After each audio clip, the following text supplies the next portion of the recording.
Welcome to the Florey, right in the heart of Melbourne's magnificent biomedical precinct, to the, I think, most important gathering in Melbourne this morning, the ASEAN leaders meeting and the Prime Minister a distant second down the road. It's going to be a fascinating discussion. I'd like to firstly acknowledge the traditional owners of the land on which we gather, the Wurundjeri people of the Kulin Nation, and pay my respects to elders past, present and emerging. For those of you who don't know me, my name is Michael Rowland. I'm the co-presenter of News Breakfast on the ABC, and yes, I have been up since 2:30 this morning. Apologies in advance, but I have drunk lots of coffee, so hopefully that'll keep me going. Welcome to the Federal Health Minister, Mark Butler. Great to see you make the time, Minister, in your busy schedule. The Florey governors in the room, researchers, clinicians and distinguished guests. Thank you for joining us for what is going to be a poignant and, I hope, informative discussion on treatments for dementia here in Australia. Dementia, as many of you in this room will know, is the second leading cause of death in Australia and the leading cause of death for Australian women. It is a devastating disease that robs us of who we are. It takes our memories, our families, our relationships, our personalities. It is an absolutely insidious disease. It's a disease that people fear and is often life-changing for the families who often understandably move to care for a loved one with the disease. The cost to government, of course, continues to rise due to increased levels of care required, including high-needs residential aged care, and these are all set to increase, of course, as Australia's population ages and ages quite quickly. Over the last decade, governments around the world, including here in Australia, have prioritised research into treatments for dementia, particularly Alzheimer's disease, the leading cause of dementia. And here's the exciting bit. We are here today to talk for the first time about disease-modifying drugs in the treatment for dementia. Not drugs that deal with the symptoms of dementia, but drugs that, according to trials, have shown to slow the progress of the disease in the people who have taken the drugs during the trials. It is very exciting and a potential game changer for the treatment of dementia here in Australia and around the world.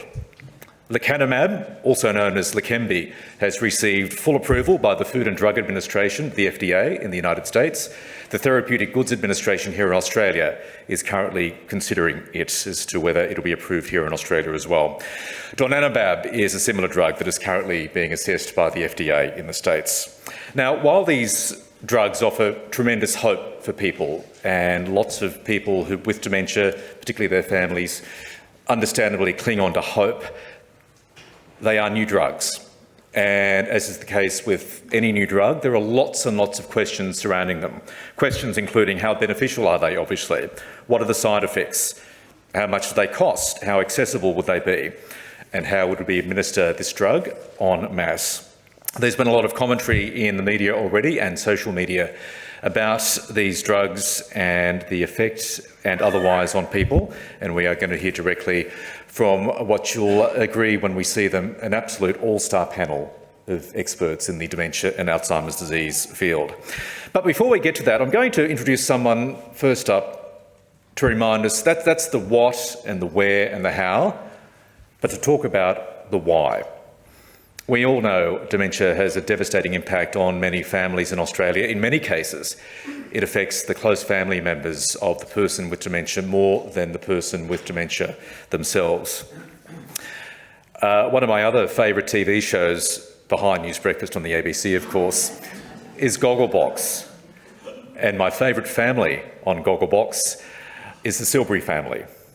Grandmother Emmy, Mum Kerry, daughter, granddaughter Isabel. You would have seen the show, you would have seen this trio of fantastic, powerful, funny, great Australian women. You'd also know that Emmy was diagnosed with dementia, which led to her having to drop out of the series last year.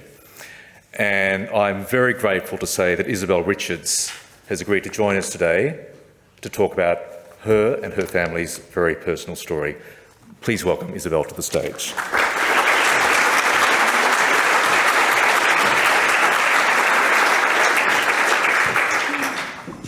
Thank you for having me. You're very welcome. I did flick between Lee and Keith and the Silbury family on Gogglebox, but you're by far my favourite. I'm not just saying that. I'm not offended. Firstly, how is Emmy? Look, she's good considering. She does deteriorate every day. I think we do see that. But she still knows my name and she still smiles every time we come to see her. So, What does it mean to you that you still get a chance to see her and interact with her, even though she has dementia? It's a two-edged sword. It's really hard to see my grandma like that, but then we're so grateful to still have her in our lives. But it is hard for me because she cared for me when I was a little baby. She changed my nappies and she was responsible for me so much when Mum was at work. So for me to now be caring for her is quite challenging. Let's step back a couple of years. What was life like back with Emmy before the diagnosis took her?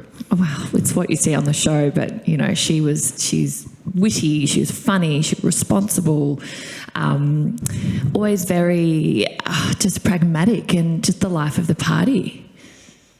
She's very wrong on the show as well. I love her sense of humour in ogling hot guys, and she basically said what she felt, right? Yeah, well, she had a very challenging upbringing. So she was orphaned at a very young age. So I think she got to her later years and she was like, I'm just going to be who I am. And how much was she a role model for you in the way you carried out your life? So much. I was very, and still am very close with her. You know, she showed me resilience and strength and humour and to have no shame as a woman. When did you and your mum, Kerry, who was here today as well, thank you very much, Kerry, for joining us as well, and beautiful Ruby, Isabel became a mum for the second time recently as well, absolutely gorgeous. When did you and Kerry first start to notice, hey, things aren't quite right with Emmy?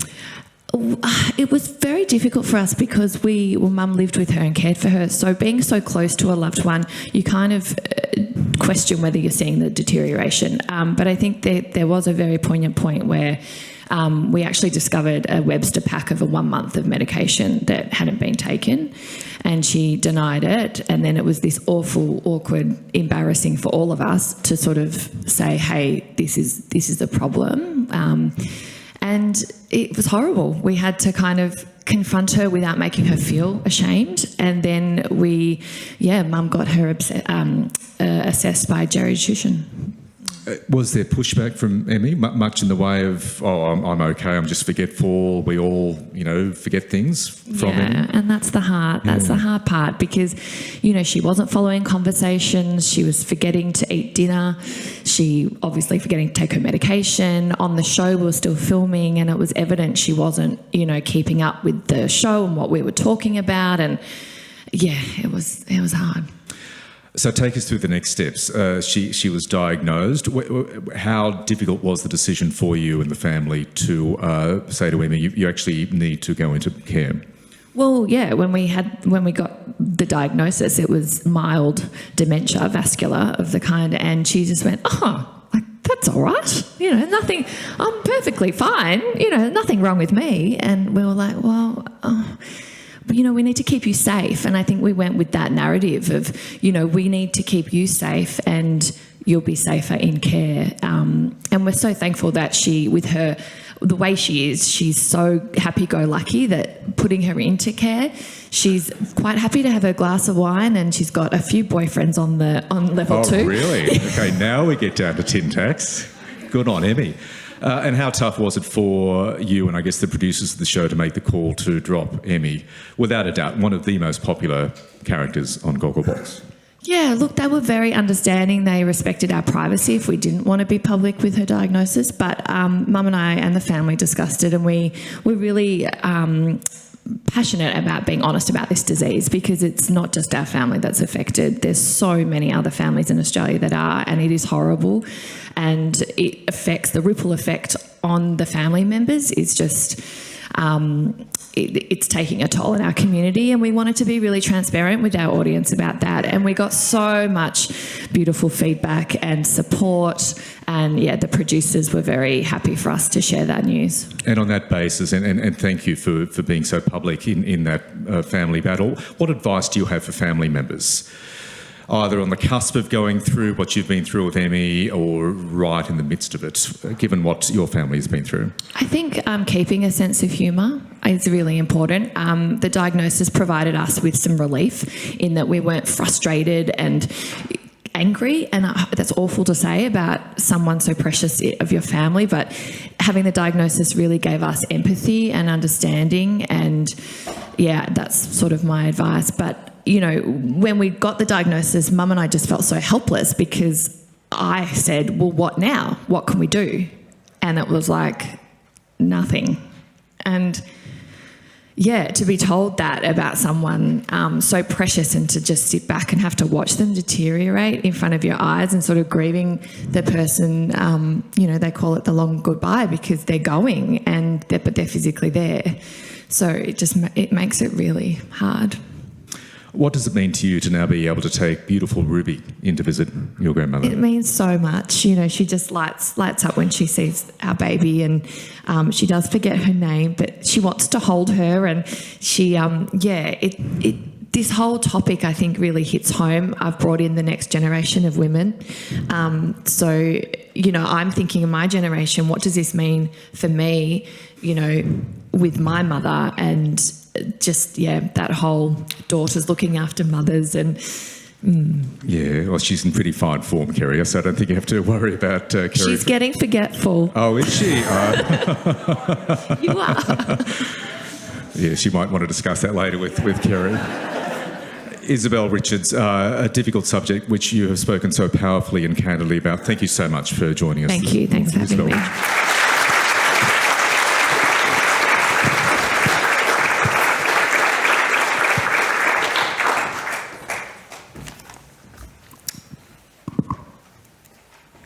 Just fabulous. They're speaking nicely to each other, her and her mum, so I think it's okay.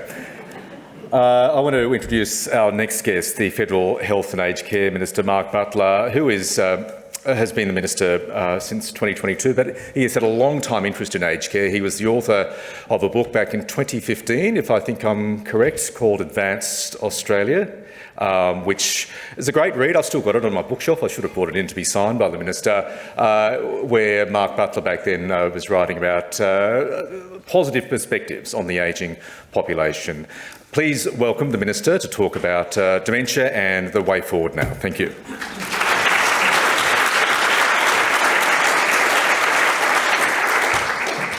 Well, thanks so much, Michael, and can I also acknowledge the traditional owners, the Wurundjeri people of the Kulin Nation, and pay my respects to their elders past, present and emerging, and welcome you all to this fabulous institute in a fabulous part of Australia, which really is becoming one of the world's leading health and medical research precincts. So it's a great pleasure to be here, and thank you, Isabel, for that. Also, my favourite Gogglebox family, although I don't get much time to read it anymore. I'll talk a bit about the importance of that conversation that we just heard in a second.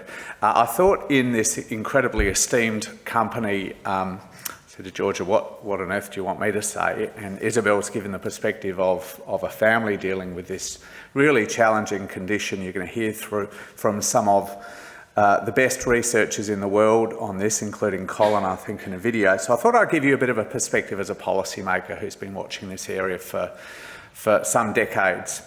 I first started visiting aged care facilities very regularly more than 30 years ago. And at that time, dementia wards were very much the sort of fringe of aged care. Back then, a lot of residents were there for many years. They had their cars. They were still quite functional. They might leave and go shopping and then come back to the facility. And at the end of the facility, there was often a lock-up ward for the minority of residents who were dealing with dementia. There was high level of restraint, chemical and physical at the time. Quite confronting going into those wards early on. And over the sort of following couple of decades, I saw dementia go from being really a fringe issue in aged care to being core business of aged care facilities, as we moved from the sort of hostile low care experience in aged care to high care being very much predominant and dementia being right through the aged care facility. It was not a fringe issue, it was core business for aged care.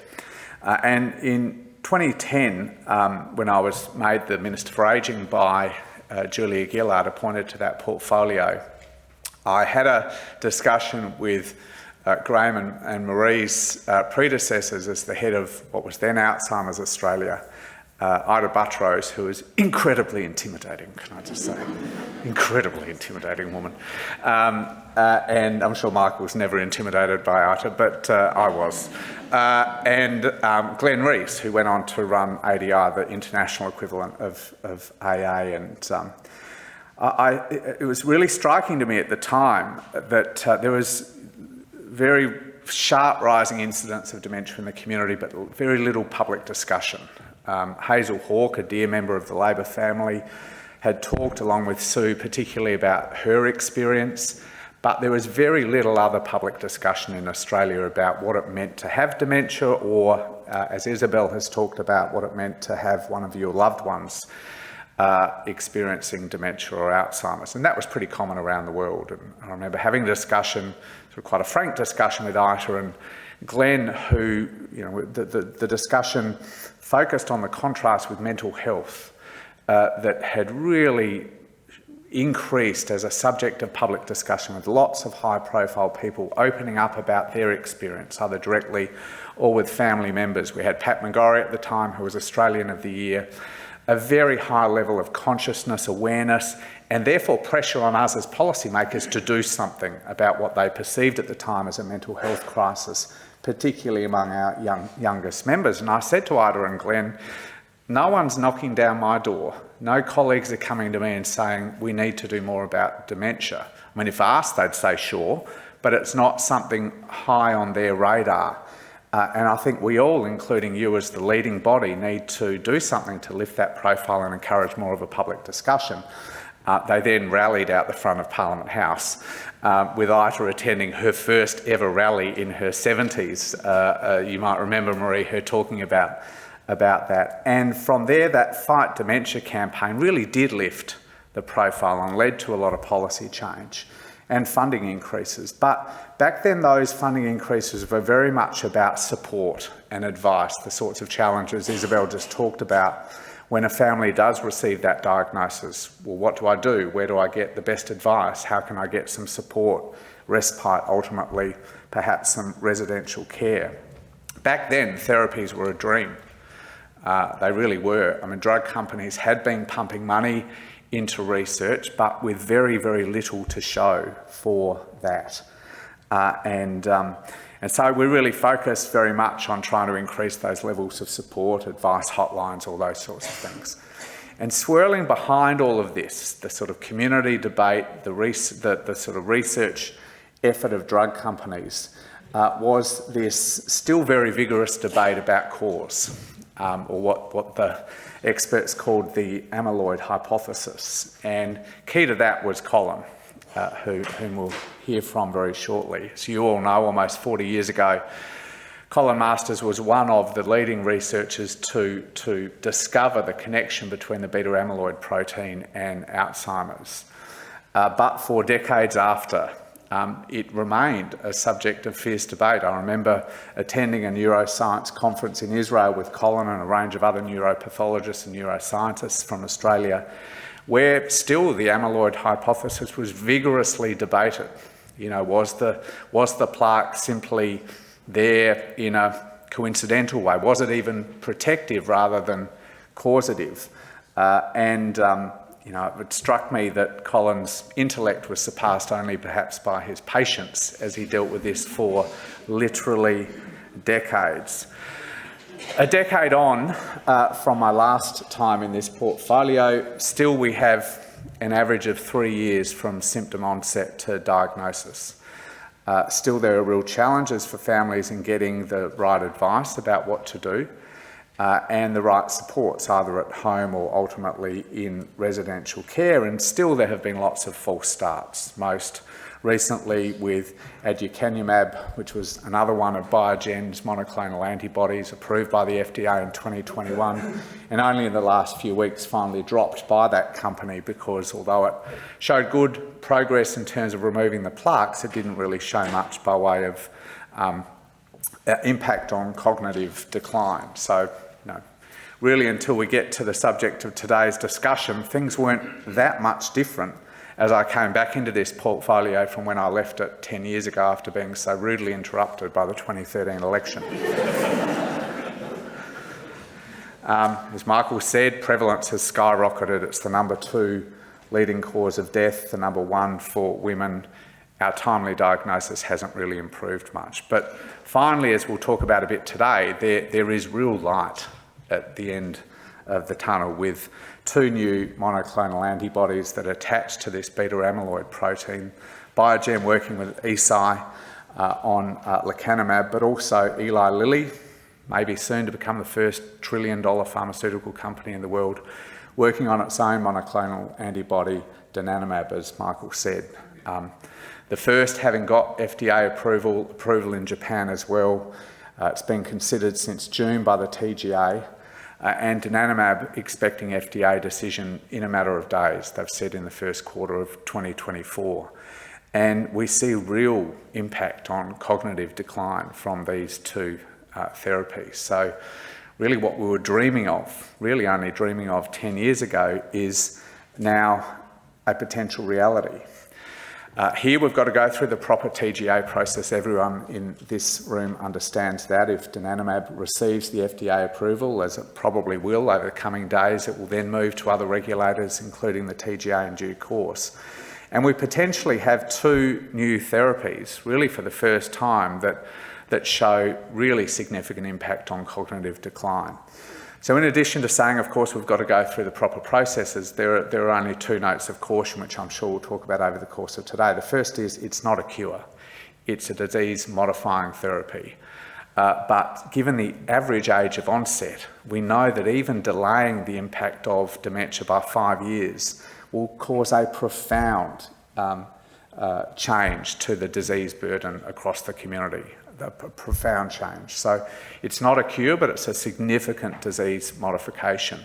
It's also not for everyone, and I think that's going to be a real challenge for us as we step through the community debate around this. It appears to have an impact on people who are pretty early in their journey of Alzheimer's or against Alzheimer's, but it's not going to be for everyone.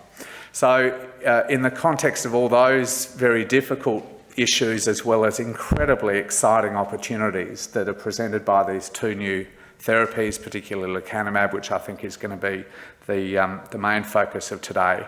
I'm really pleased that such an eminent group is coming together to not only celebrate the excitement of this, but also come to grips with some of the challenges, particularly with an infusion therapy impacting potentially so many Australians, and just the logistical challenges of managing this, if indeed these therapies are approved and then ultimately perhaps listed on the PBS. So thank you for inviting me to be a part of this opening. I'm really looking forward to hearing more about the outcomes of this conference, because if, as I expect, it goes through the approval and listing process, there'll be enormous hope, a number of extraordinary opportunities for many tens of thousands of families here in Australia, but also some very, very real challenges about how we roll out a couple of therapies for such a wide part of the population. Thank you very much, and all the very best for the rest of your session.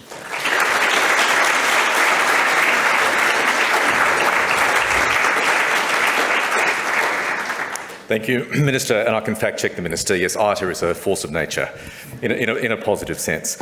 I'd like now to welcome to the stage Professor Trevor Kilpatrick, the Director of the Florey, and a leader, as many of you in the room will know, in multiple sclerosis, or MS. I mention this because, although there isn't any obvious link between dementia and MS, the drug discovery process, the pathways do have some similarities, MS and dementia. And to talk more about that, please welcome Trevor Kilpatrick.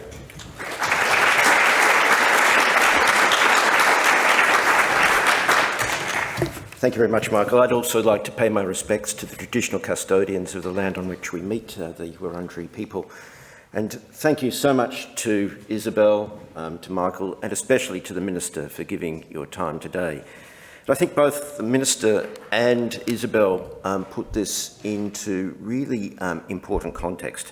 Isabel giving us a very clear understanding of the human element of this problem, which we as a community in totality face. And the Minister also for giving us a perspective that good management of dementia will never just be about the drugs in isolation. but the drugs provide a perspective and an opportunity to actually act as a catalyst for better care. And we are truly at a pivotal time in terms of the juncture of where we got to in relation to dementia management on the cusp of these disease-modifying therapies becoming available. And I believe that this in no small part is actually due to the strength and resolve of the Australian research community, with the NIDIS and the mecca of that being here in Melbourne, and not least to efforts of Florey researchers as well. And as the Minister indicated, Colin Masters has been the champion of the amyloid hypothesis for over 40 years. It's unfortunate Colin couldn't be with us today. He's actually in Lisbon at a conference. But we thought it important that he had the ability to set the scene. He's done that with us via video. So, Georgia, could we start that? Thanks. Dementia is one of the worst journeys that you can imagine happening to an adult. It's really a loss of mind. That's what the word dementia actually means, loss of mind. The common types of dementia are caused by late onset Alzheimer's disease. It starts off in a particular area of the brain which is involved in learning. That's why a learning deficit is the most apparent early symptom of this illness. We started work on that in the 1970s, and we took the brains of people who had died from Alzheimer's disease and extracted the amyloid peptide. This material that is accumulating in your brain as you get older is composed of a small peptide, which we call the A-beta peptide. It builds up in the brain because it highly aggregates. It's insoluble and causes damage. The whole problem for late onset disease is that as you get older, small mutations occur, mainly genetic, and this impedes the clearance of this material in your brain by about 5%. That's all it takes to cause big trouble. In contrast, in people with the early onset forms of disease, they make too much of this peptide, which gets caught up in the brain and causes damage. Fantastic advances in this field. The holy grail of all of this work has been to develop a disease-modifying therapy. We can now say there is a disease-modifying therapy, the first class of which has been approved by the FDA in America, and soon we hope it'll be approved in Australia.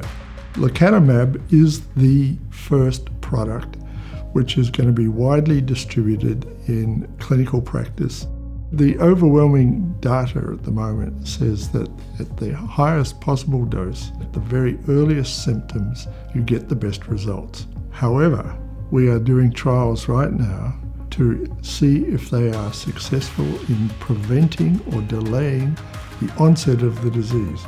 So these are trials in individuals who have a genetic risk, and if you treat them for several years before they express any symptoms, we are hoping that we will see either a complete prevention of the onset or a very significant delay in onset.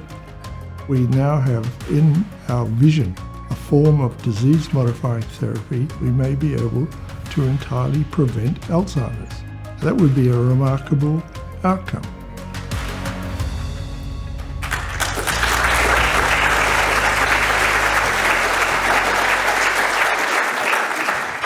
Now, as a researcher and clinician focusing on multiple sclerosis, I've often pondered about the similarities and differences between healthcare as it applies to MS and Alzheimer's. And the rationale for that pondering is that the last 30 years has seen a transformation in healthcare delivery for multiple sclerosis, the major impetus of which has been the advent of disease-modifying therapies for this condition. Therapies which tackle the disease rather than just the symptoms.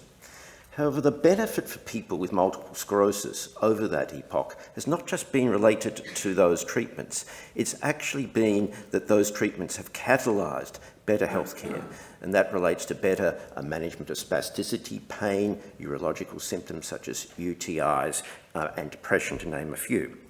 Now, with the potential imminent availability of disease-modifying therapies for Alzheimer's, it's instructive to compare critical factors pertinent to healthcare for both MS and Alzheimer's, and how the rollout of the new therapies for Alzheimer's might also be transformative, whilst also being fiscally responsible. On the one hand, there are about 25,000 people with MS, but over 300,000 people with Alzheimer's disease in Australia. Now, public teaching hospitals have been central to the transformation of healthcare for multiple sclerosis. The sheer numbers involved suggest that this will be unlikely to be the case for Alzheimer's. The second point pertains to the cost-benefit ratio. For MS, the economic benefit of the disease, with it having its onset mainly between in the 30s, is that disease-modifying therapy relates to prevention of relapses, and the benefits are extolled in relation to the likelihood of maintenance of gainful employment. For Alzheimer's, affecting the elderly, often with comorbidity, the cost-benefit ratio is delay in need for residential care. It is also important to reflect that multiple sclerosis has been a journey of iteration. The only therapy we had in 1995, 1996 would now be considered really minimally effective and costly at $15,000 per annum at that time. But it was a catalyst for change. The therapy was self-administered by subcutaneous or intramuscular injections, and education in self-administration of these medicines was provided by immunotherapy nurses, often funded by the pharmaceutical industry, and was provided in hospitals. Commensurate with this was the development of MS clinics staffed by neurologists who with time have also been taught subspecialty training in this discipline. Now, these subspecialty or dedicated clinics have led to many outcomes, an impetus for dedicated registries, a foundation for recruitment to new clinical trials, rapid access to better therapies as they became available, and phase 4, or post-marketing surveillance, not only to guarantee safety, but to enable observational studies to assess whether one therapy is better than another without having to undertake costly phase 3 comparator studies. And Australia has led the world in that type of research. And finally, a nationwide network of clinical investigators with common goals, coordinated through MS Australia, often funded by the MRFF. Now, the situation for Alzheimer's in 2024 is different to MS in 1995. For MS, the issue could be regarded as neglect to some extent in 1995, with the void ultimately filled by neurologists. For Alzheimer's, the issue is fragmentation, with involvement of geriatricians, psychiatrists and neurologists, with the challenge being how to coordinate under the umbrella of a distributed model. Unlike MS, due to the sheer numbers involved, there will be a need for general practitioner and practitioner-nurse engagement in order to screen and triage. This is where Alzheimer's has significant advantage because there are extant, accurate biomarkers by which to diagnose the pathological substrate. But there is also a need to evolve from PET scanning to blood-based markers for this to be practicable on a community level. After triaging, the involvement of the cognitive dementia and memory service diagnostic centres will be essential. But as for MS, the organisational structure will have to be respectful of the need for a multidisciplinary approach, and one requiring, in many instances, telehealth engagement. Our experience with MS management indicates that nurse practitioners will have been critical and will be critical to drug delivery, either in infusion centres or via teaching of subcutaneous administration of medication, if this route of delivery is found to be efficacious for the anti-Alzheimer drugs. And juxtaposed to this will be a need, like with MS, for integration of safety monitoring, clinical research and biobanking. In this regard, a registry such as ADNET will be of great vehicle for this to be expedited, something that MS did not have in 1995. And this will be critical for coordination beyond individual centres to achieve the national network akin to what is now extant for multiple sclerosis. In other words, a federated approach with an even more distributed model than exists for MS, given the need for dedicated ongoing input of GPs. In closing, the new therapies for Alzheimer's will require an enormous shift in healthcare delivery for a large patient base. But as demonstrated for MS, there are huge opportunities here for both patient welfare and for acceleration of impactful research to develop even better therapies. I hope this provides a perspective from a different field that might be helpful for the panel discussion will follow. And with that, I'll hand back to Michael. Thank you.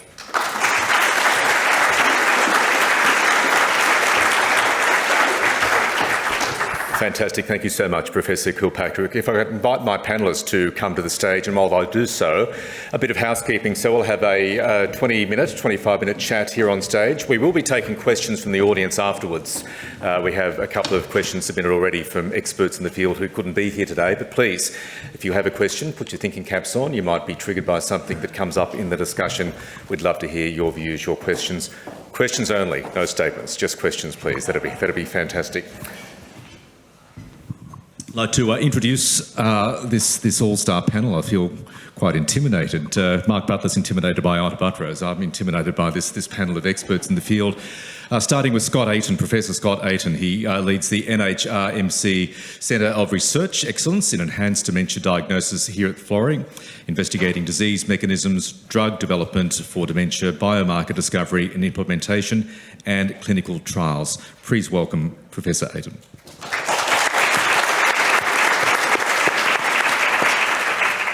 Professor Amy Brotman, next in line. Amy is a cognitive neurologist and clinician researcher who works across hospital networks. From Monash University, Amy's work focuses on vascular contributions to late-life cognitive decline and improving the diagnostic odyssey for people with dementia and, importantly, their family and friends. Please welcome Professor Brotman.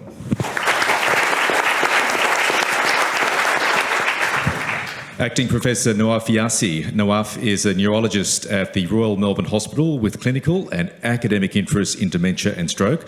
Working at Weehai, just across the road here, Nawaf's research focuses on improving diagnosis using blood-based biomarkers and exploring novel therapeutics through investigator-initiated clinical trials. Please welcome Acting Professor Yassi.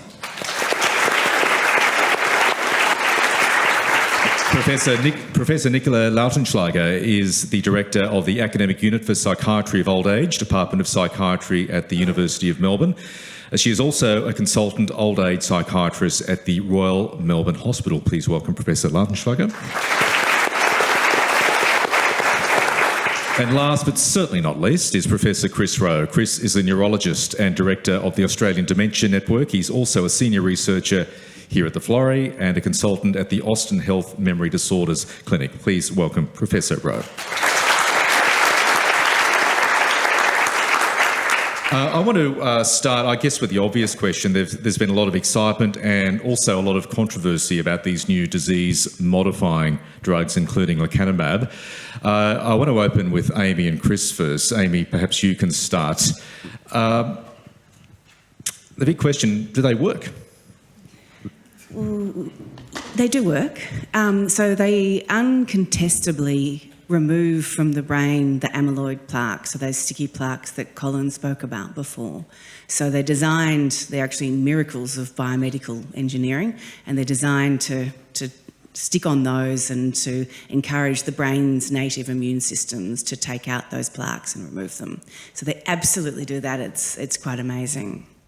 In terms of their benefits on function and cognition, it appears from the data that's been presented for the two agents that Michael and Mark spoke about, donanemab and lecanemab, there's about a 30% slowing in cognitive reduction over the 18 months that the drug was given. So that, we think, translates to about a 6-month slowing in cognitive impairment.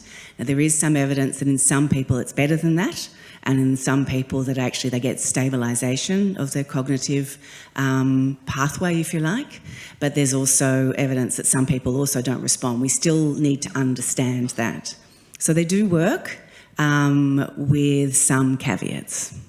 Chris?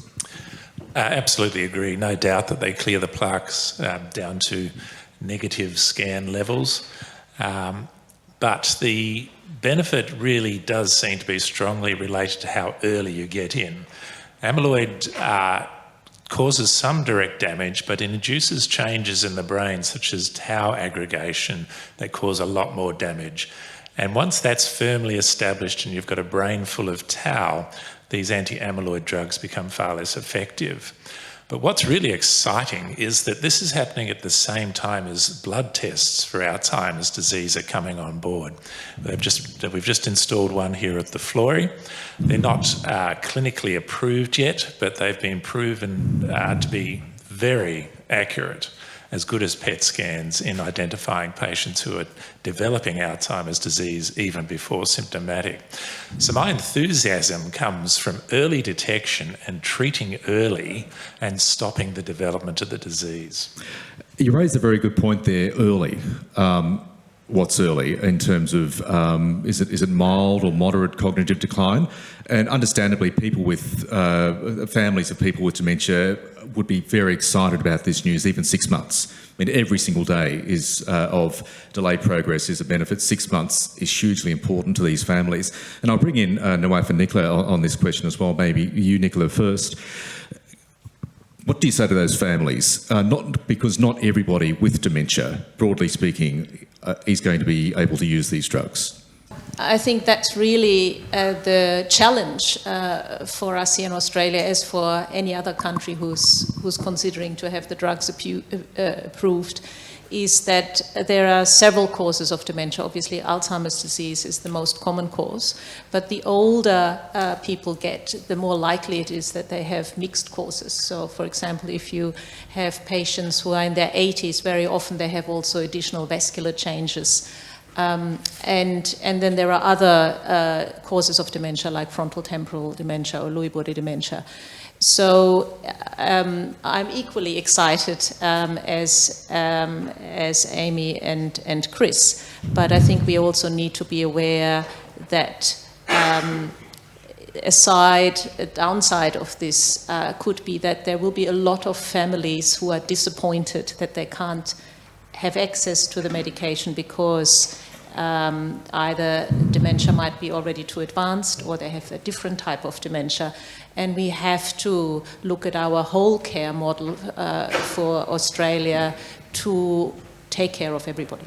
And in terms of Nawaf dealing with that disappointment, how and I suppose we can speak from the benefits of this drug being available in the States for a short amount of time, how do we identify who are the best candidates for people with Alzheimer's disease who we think will actually benefit from these drugs? How far down the stage? Yeah, thanks, Michael. I think we have to take a step back and really talk about diagnosis. I know the sort of focus of today's conversation is therapeutics, but really accurate diagnosis is absolutely crucial as a first step. And we've heard, for example, from Isabel about the journey towards diagnosis and the 3 years towards a diagnosis, and the fact that in the vast majority of people at this point in time in Australia, diagnosis is based on clinical assessment by an expert. And I think what we can expect, or what we need to, or patients start to expect, is that we will be advocating for much more specific and biomarker-based diagnosis using additional tests such as PET scans and lumbar punctures and hopefully blood tests. So that will be the first step towards seeing if people are eligible. But it's only the first step, and we know, for example, from the US experience, that in most memory clinics, it's about 10% of the patients at a typical memory clinic who both fulfill the biomarker diagnostic criteria, but also other clinical diagnostic criteria. There are a lot of medications, for example, strong blood thinners, other medical conditions that might exclude people from being eligible or might make it unsafe for people to be on these drugs. So these are all conversations that we need to have. We need to be, I think, very open and upfront with patients about eligibility, but also about the risks and benefits that they might expect. Yeah, I want to get to the risks in just a moment in terms of side effects. I might bring you in here, Scott. Families also need to be told that to get that 6 months of slowed cognitive decline involves what, to me as a layperson, is a pretty intensive round of treatment over 18 months. Take us through the process for lecanemab. Let's say I have a family member who has been diagnosed with Alzheimer's disease at the early stage, is a suitable candidate. What does he or she have to go through during this 18-month trial? 18-month treatment, sorry. So after the patient has gone through the diagnostic procedure, which can take several months, many months to go through, the treatment regime is fairly extensive. For lecanemab, it's an infusion every 2 weeks. For donanemab, that's likely to be every month. There's an infusion. And so That is going to be an extra challenge for people living in rural locations to be able to access treatments, but it's also going to be a challenge for people within metropolitan areas to regularly go. But we have experience with this with other diseases, but we're dealing with a patient population which is sometimes not very mobile. So that's a logistic challenge for us. And on top of that, patients will need to take MRIs to assess for safety, and we can talk more about that in a moment. Yep. But that's part of the procedure to ensure that this drug is administered safely, and so it's quite involved. Quite involved, and as Nawaf said, quite a lot of upfront and at times robust conversations that need to be had between clinicians and family members. Let's talk now about the side effects. And Amy, let's go back to you, and we've had some real life experience from what's happened in the States, what happened in the trial period. Take us through some of the side effects, being completely upfront. So there are a few things that happen. You can get a reaction to the infusion, and infusion reactions are variably common depending on the agent. And we've literally done thousands of infusions with trials, and we've only had probably a handful of major allergies. But the big issue is the medications, we believe, because they are activating the brain's immune system and removing this amyloid plaque, can cause complications in the brain. They can cause swelling of the brain, which is edema, which is called ARIA-E, which stands for amyloid-related imaging abnormalities, and they can cause bleeding in the brain. And the bleeding is most commonly just little tiny bruises in the brain from a little leak from a fragile blood vessel. But it can be bleeding over the surface of the brain, which can cause symptoms, and there have been larger hemorrhages as well. Most people, when they have these abnormalities, they're actually detected only on the imaging, and we find them on imaging. So people don't have much in the way of symptoms because they're a tiny little bruise or a small amount of swelling, very small amount. The issue is, even for those people who have no symptoms, is we have to stop the infusion. And so that means that we then have to monitor them with monthly MRIs until that's resolved or stabilised. Some people did have symptomatic ARIA, and in those people it was mainly mild. There's not a lot of correlation with the brain changes and the symptoms. The problem is that there's been bad outcomes if we've continued to treat over the actual imaging abnormalities. So we're going to have to be very careful about monitoring that. Yeah, I might keep you here, Scott, as well. Do you have an analysis, insight into that, and I guess the pros and the cons, the risk-benefit analysis, so to speak? Yeah, so it's a great overview, Amy. I would only add that there's a lot we don't know, and we're going to explore this more as it gets rolled out into the clinic. We would expect to see more frequent, perhaps, adverse events in the community because people tend to be not as healthy compared to when they're in the clinical trial and not monitored as strictly as they would be in a clinical trial. So that's going to be a challenge to the rollout. And also, we don't know the long-term effects. So while even in mild ARIA or non-symptomatic ARIA, does this cause damage to the brain that has a long-term effect that we don't yet know? And analysis coming out of the Florey has shown evidence for that, and we really need more data to be able to see if that's going to have a material impact or not. I want to talk about the big change to diagnostics that are needed. It's a new drug. It involves a lot of specialist consultations over the 18-month period. And the question is, do we have the infrastructure in place in what is already a medical system that is, where different parts of it compete for limited resources? I know you've been pretty vocal on this, Amy. I'll start with you, but please ask anybody else in the panel to buy in on this. Is it realistic? Can we achieve, if, say for argument's sake, lecanemab is approved by the TGA in the next 3, 4, 5, 6 months, can we ramp up the infrastructure that we need to make sure the trials work? We can, but it's going to be an enormous investment. If you think that of those people with Alzheimer's, even if it's only 10%, we're still talking about tens of thousands of people who potentially would want to be accessing this drug. We saw the profound changes in MS with a smaller group of people, and it started fairly slowly back in the 90s as well. So we can do it. but it's going to require massive workforce issues, massive changes to how we educate the public about the disease, how we diagnose, and at the moment we just aren't ready for that. I see you nodding your head vigorously, Nicola. I'll go to you first and bring Chris and Nawaf in. Is this achievable because we have new MRIs needed, radiologists need extra training? Take us through the challenges you see and opportunities going forward. Nicola, starting. Okay. So I fully agree with what Amy said, and I think we all agree on the panel that the logistics of this is huge. But I think we also need to think of the positive impacts. And I was reflecting on this. The last time we had such an opportunity of excitement and hope for everybody who cares about dementia was when the current treatment became available, so the cholinesterase inhibitors, which are not disease modifying, but is what we have now. And that was in the 90s, and I remember I was then an intern in Europe, and it completely transformed overnight the whole sector.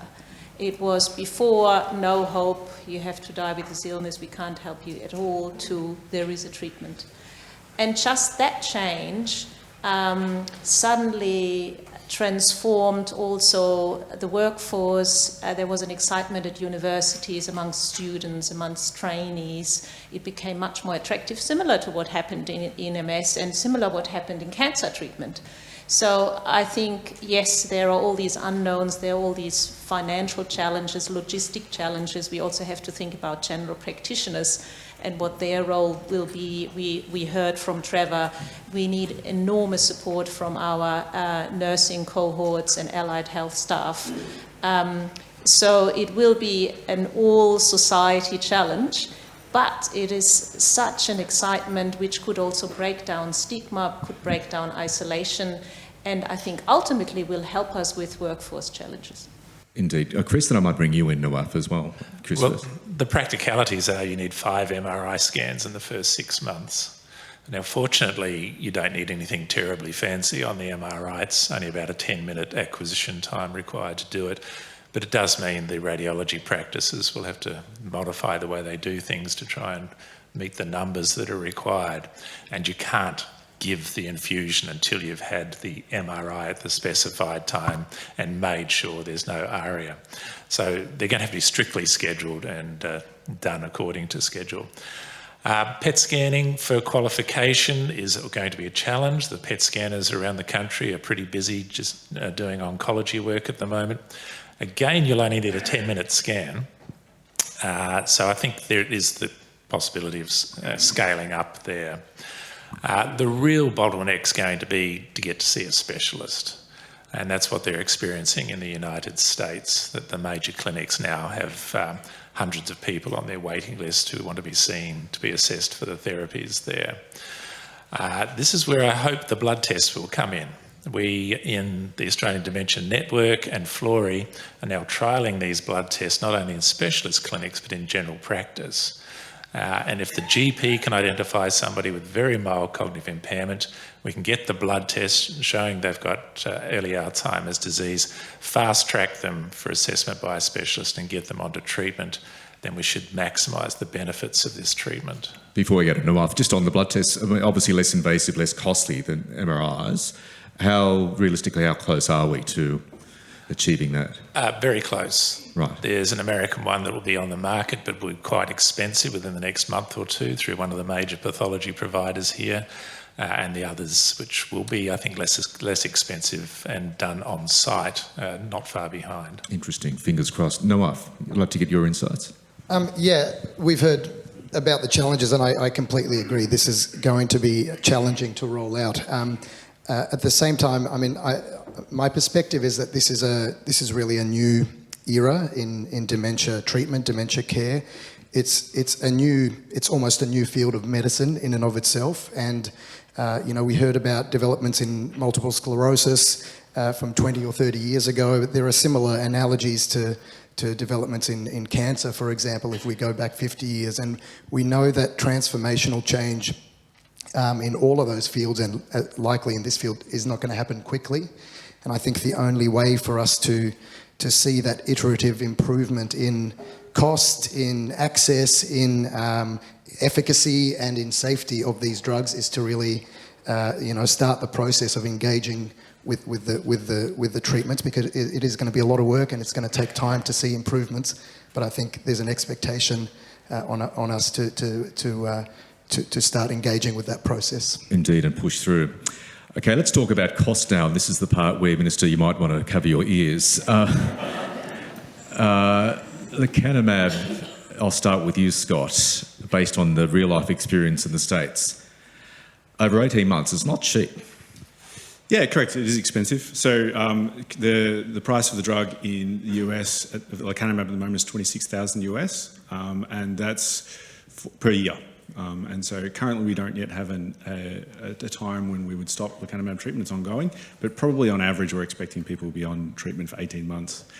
If you translate that, an 18-month therapy in Australian dollars, if it's the same price, it's around about $60,000, but that's just for the drug. So there's substantial costs for administering the drug and all the diagnostics and service clinical consultations. So, which people have approximated to be about double. So that's expensive. We're talking about around about 100K US Australian if it's a similar price. And so we need to factor that into the cost-benefit equation. And that's before it even gets to the possibility of being on the PBS or not. You're looking at potential huge out-of-pocket costs for patients, depending on it. And I might bring you in here, Amy, in terms of getting access, or broad-based access to lecanemab. Yeah, so this is going to be a major obstacle, and we're really struggling with this at the moment. So, I mean, everyone in this room understands that the public system, healthcare system, is funded by Medicare and the state governments, it's a lot of the remits for hospitals are that you can't be out of pocket for public hospitals. So it's unlike Trevor's experience, which was, these were the new MS treatments were very much given within the public healthcare network. We're going to be dealing with a system where we're going to have public-private partnerships and have a more complex way of administering it. There's precedents for that. It's not impossible. We can do that it is being done rarely, but in cancer therapies. But it is going to be very complicated. The obvious thing is the inequity potentially that it introduces for those who can't afford it, who can't potentially have it. Now, people say they'd mortgage their lives to be able to have it. That's where that expectation management of really explaining what the benefits are that are going to be essential. There's a lot of other equity issues that it introduces as well that we can discuss later. Yeah, is there a benefit though? Sure, it's a huge upfront cost over the 18-month treatment, but in terms of reducing some of the financial pressure on the aged care system, that sort of cost-benefit relationship, can an argument be made?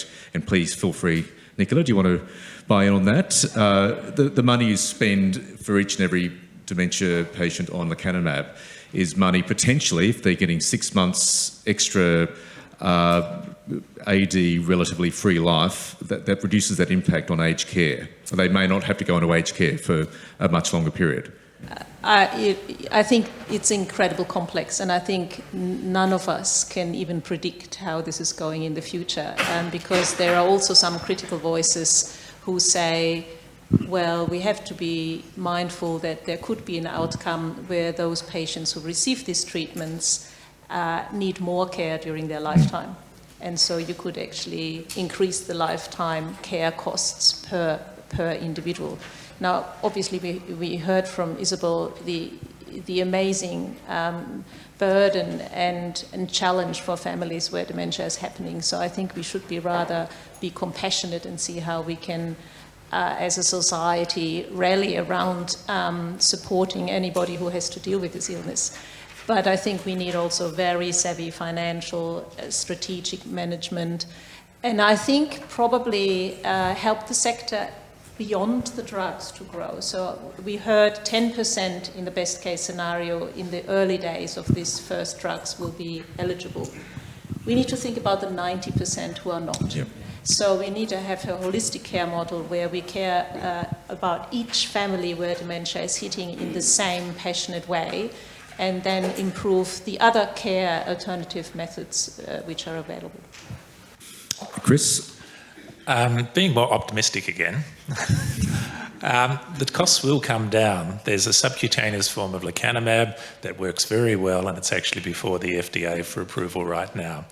That will improve accessibility to people in the country, as well as driving the costs down. You won't need infusion centres, hopefully, in the not too distant future. There's also competition coming, not only Lilly, but there's another couple of anti-amyloid drugs that are very close to being ready for a submission to the FDA. And again, I'll get back to the early detection, early treatment. I want to delay or stop severe dementia by at least 2 years, and then you get to a cost-effective argument. We're already participating in those trials. At ADNET, we screened 550 people around Australia with amyloid PET and put 100 of them on lecanemab. These are asymptomatic older people with amyloid in the brain. That trial will read out probably in a couple of years' time, but if that's positive, that's going to change the whole game. There'll be routine screening with the blood tests when you get to a certain age, early treatment, and we really will drive down the prevalence of dementia in this country. I want to toss it open to the floor for questions. So please raise your hand if you do have a question. A question sent in to us from Arturo Gandioli Fumagalli, husband of a patient who died of Alzheimer's. Arturo is also a trustee of the Anne-Marie and Arturo Gandioli Fumagalli Foundation. He asks, and please feel free, anybody, to buy in on this, why has there been very little or no progress on developing checkups, medications to early diagnose, prevent, slow down and cure dementia, especially Alzheimer's disease? Is there an organisation, either public or private, at a national level that coordinates the research efforts of the various labs in Australia engaged in research solutions on this disease to avoid duplication and a waste of funds? Tricky one. Anybody? Very good question. Well, that is the reason that ADNET exists, to work in a collaborative manner nationally. And so we were formed with NH&MRC funding through the Boosting Dementia Research Institute grant 5 years ago. We now have 20 institutions around the country, and we work on major projects together, ensuring they have sufficient size to give meaningful results, and sufficient recruitment that they can be done quickly. Yes, Scott? I would just add that for a long time we didn't see progress in Alzheimer's disease, and I attribute that to the essentially lack of priority and investment in dementia research for such a long time. But I would say around about a decade ago, governments around the world, including Australia, put substantial amounts of money into dementia, and we're now seeing the fruits of that. We're now seeing the first disease-modifying drugs come out to market. We're seeing excellent performance of blood-based biomarkers and other biomarkers.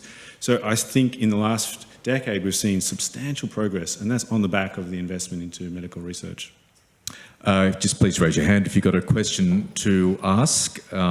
We have some other questions. Yes, madam over here. We have a roving microphone that can be brought your way. Take it away. I'm more like comment than questions in terms, because the drug work very well for early. The earlier the better in the disease process. So right here on the 4th floor, we have a national testing accredited laboratory doing the Alzheimer's disease diagnostic test in cerebrospinal fluid, CSF. And that is FDA approval test for people for diagnosis in CSF. And you is, as long as you can get your CSF done somewhere, if we got the sample upstairs, within half hour, you have your numbers. So in terms of facilitate the early diagnosis, it's the facility right here. And we are working on the blood test on the Roche platform. And we're getting the reagent in now, and we're testing. It will be, hopefully, we go out the blood test. So, and that CSF test is over 90% concordance with the PET scan. So it's very reliable. It's one of the backup confirmation tests. Fantastic. Than anything. So That's great. Did you have a just particular... comment. Yeah. Oh, comment, okay. Yeah. Comments are great, questions are better. It was a great comment. Thank you very much, and congratulations on the work you do. Yes, we have Madam over there. Thank you. I just wanted to go back to Amy's point about equity, and a lot of these disease-modifying treatments are really promising, and we've talked about challenges in regional and rural areas. How representative or inclusive have the trial populations been of people from ethnically diverse backgrounds who are disproportionately impacted by dementia? Thank you for that question. This is something I've written about as my concern. So Eisai is a Japanese company, so they had excellent representation of Japanese and other Asian countries in their studies. So lecanemab had good mix of Caucasians and Asians, and a small number of African Americans. Donanemab had essentially Caucasians, and so the representation has been poor. So this has prompted Lilly to actually repeat their study in the Asia Pacific to improve representation. But I know that the trials were very rigorous in terms of their exclusion criteria.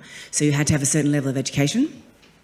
You had to speak English in Australia, or you had to speak the language. It was there were lots and lots of people excluded. So the people who are in the trials are not representative of the patients that I see in clinic.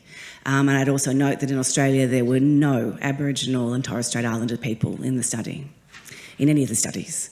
So I think this is a major problem, because we have a history that we know that what works in one population racially, ethnically and genetically doesn't work in others and can pose harms. And there is certainly evidence that there are influences that can mean that it doesn't work as well in women, and it doesn't work as well in people of Asian descent, and it doesn't work as well in people of African descent. So it's a challenge. Fantastic question. Thank you so much. We've got time for a few more questions. Speak now or forever hold your peace. Yes, sir. Over here. So I just want to pick up on Chris's point about early diagnosis. We know that the prodromal period for the preclinical period can be up to 30 years. So, Chris, how early is early? Yes, you're quite right. The amyloid starts building up at least 20 years before you develop symptoms of Alzheimer's disease. So we do have an opportunity there. There's a big window for detection and early treatment. Good question. Do you want to be treated 20 years before you're going to show symptoms? Yes. Or would you rather be treated 5 years before you show symptoms? 20, please. Well, I'm not sure. It's a bit disruptive, this treatment. You might just, well, I don't know. We don't know yet. We haven't got the answers on that. And just picking up on that, thank you. And there's another question there behind you. So just before you ask your question, it's 18 months is the course of treatment. Is that it, or could it potentially go longer? And the big is, do we stop at 18 months? The big question is, when do we stop? This is the big question. Yeah. So Eisai don't want to stop lecanemab until you've developed more advanced stages of dementia, whereas Lilly base it on your response to amyloid clearance. So they do an amyloid scan, and if your brain's cleared, you stop. We know that the reaccumulation rate of amyloid when you do that is very slow, so you probably wouldn't need another top-up for a decade or so. So that is the sort of more cost-effective, logical way to do it, and I think what a lot of people would support. Yes, we've got another question over here. Thank you, and thanks so much for this panel discussion. I guess also going on the early start to treatment for healthy people, just wondering about the ethics when we still don't know the long-term effects of this drug, and, you know, thinking about people who may not actually get dementia, even if their family members get dementia, and, you know, just the risk of having a disease which might then actually compromise their brain health going forward. What are your thoughts on the ethics of rolling that out before we have the long-term data? Maybe start with you, Nicola, then Scott. You were nodding your head. That's an excellent question, and I think everybody passionate in this field is grappling with that. We haven't also mentioned that it is recommended that you do a genetic test for ApoE genotype polymorphism, which means the minute you know that, it is also reality for your family. So that would be another infrastructure we need, sort of guiding families around the ethics and the implications if they go down that road that one of them in their family has treatment. But your question was a main point of debate last year at the International Conference of the American Alzheimer Association, because there were really heated debates, and I think this is wonderful. That's what we need. This is what science, advanced and academic is about. How do you define disease? And what does that do to an individual or a family if you define disease before anybody shows any symptoms? And there were concerns that the advancements in these medications might change actually how we diagnose, how we say this is a person with Alzheimer's disease pathology in their brain. And so we have to also think about the epidemiology and the challenges for global healthcare systems if you introduce a new disease terminology, which would literally mean that millions of people around the planet would be then defined as potential candidates for this medication. On the flip side, thinking like Chris thinks, well, if that means you don't develop dementia, ultimately in the future when we have refined drugs and can afford them, that would be a good thing. And Scott? I think this is a great question and highlights an important point for us, that we really need to focus on evidence and getting new evidence. There's been a lot said today about earlier and earlier treatment might be better, but what does the evidence currently say? We don't know. Currently we're relying on post hoc analysis. This is sort of secondary analysis to our primary analysis, and this is fraught with problems. In the lecanemab phase 3 clinical trial, people with more advanced disease fared better or responded better to treatment than people with earlier disease. This is the clinical trial right here. So it's often said, it's quite rational that it would be true, but the evidence at the moment is not very strong and it's not in favour of that direction. So I'm very thankful to hear of these clinical trials where we're treating people with early disease and seeing if that does translate to a benefit. But until we see that evidence, we shouldn't assume that's the case. Thank you. I think we've got time for one more question. There's a woman at the very back there. If you've got a very loud voice, perhaps you could... I'll try and yell. I work in the home care sector and we have 20,000 clients at the moment. We talked about accessibility being a challenge in terms of getting access to this drug. I think one of the key questions I have is around how people get, or how you can access, consumers can access this, and has there been any consideration to go through all the reforms that are coming through the aged care sector and maybe the single assessment tool, and looking at kind of pairing it up in there to try and capture those in an early onset, I suppose, situation if we get slightly older. And then my other point is just a question around how important do you think health literacy is for people in terms of understanding this? And listening to everything you're saying, your average aged care consumer is going to feel quite uncomfortable with some of these interventions and MRIs, etc. So I just wonder if there have been any consideration to that. Yep. Yeah, thank you. I think that's a huge and really important question. I think we have a huge amount of work to do around education, both education of the community and also education of clinicians and researchers working in the space. And your comments about health literacy, I think, are really important because this is all very new. These are complex discussions. They're very nuanced discussions. It's not clear cut, that there's a risk, there's benefit. People have to make very sort of nuanced, weighted decisions about their health. And the other factor around literacy is that a lot of the eligibility in the trials at least used cognitive screening tests where we know that people who are more highly educated, often score higher on those kind of tests, and so that might be another sort of reason where there might be some inequity in terms of eligibility for drugs and things like that. So I think we really have to think about how to make these things accessible. Your first question about access for your clients in home care, I think one of the important points that Trevor made is the fragmented and piecemeal nature of dementia diagnosis and care in this country, and I think that's probably where primary and community care, general practice, for example, is really going to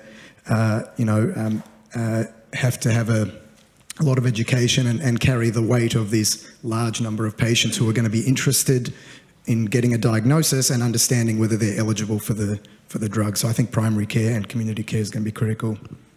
And I maybe just briefly adding something to it, I think very important questions, but also we shouldn't think about Australia in isolation. We should think about where we are on this planet. We are in the Asia-Pacific region, and we have a responsibility also for this region. So I think this new era is a wonderful opportunity to work across countries, to support each other. The WHO is interested in this. There's sort of a new movement which is around brain health equity, meaning no matter where you live on this planet, we should be able to offer support. And lots of countries are trying to set up national dementia plans, including ours.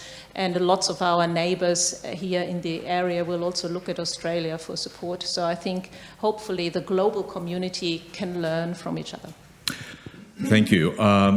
I just want to wrap up by, I guess, circling back to where we started. I mean, this is huge, potentially. It's a potential game changer for the treatment of Alzheimer's disease and dementia. I want to ask each of the panel members, perhaps starting with you, Chris, working our way here to Scott. Lecanemab and the other disease-modifying drugs, challenge opportunity, briefly, the main challenge you see, the biggest opportunity as we potentially get towards the TGA approving them here in Australia? The big challenge is the cost and getting the infrastructure to give people access to it. But the opportunity is this is the first, just like the first chemotherapy, the first MS drug. It's an exciting new era that we're going into, so I'm very optimistic. Nicola?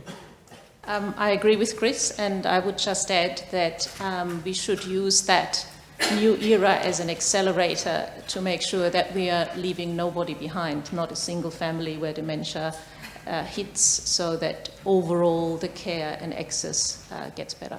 Fantastic. Noah? Chris mentioned costs, so I'll mention messaging, education, the sort of managing wide community expectations about risks and benefits is another important challenge. And I think it is a huge opportunity to embark on a new phase of clinical care in dementia, as I said. So the opportunity is that this is the first time, this is the first chink in the armour. So that's amazing. And what it really says to the world, the companies, us, is that we can actually modify, and there's lots of other proteins in the brain that cause dementia. And if we can work on one, we can potentially work on others. The challenges are implementing this in an equitable way, and that is very big. For the opportunity, I'd like to underline what Trevor said earlier. There's the potential benefit of the drug, and then there's the potential for us to reimagine how we care for people with dementia clinically, and there's that great opportunity there, irrespective of how beneficial the drug is. We've got now's the time to rethink care. The opportunity, I would say, so the challenges is really the unknowns. How long-term, what degree of long-term benefit do these drugs give? And is it more beneficial to go earlier? These are very important questions that we'll only learn into the future. And this is why we need more research and more academic-led research, that this is not just led by companies that are wanting to sell drugs, but it's led by clinicians and researchers who really want to seek the truth and best benefits for patients. Thank you. Well, I've certainly learnt a lot, and I'm sure I speak on behalf of all of us here. Please thank our fantastic panel.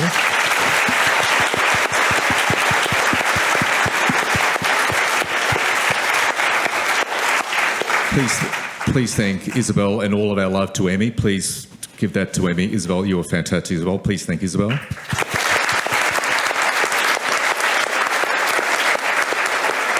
the Minister Mark Butler and Trevor Kilpatrick, and also thank you to the Florey for hosting this really informative discussion. Thank you all for coming.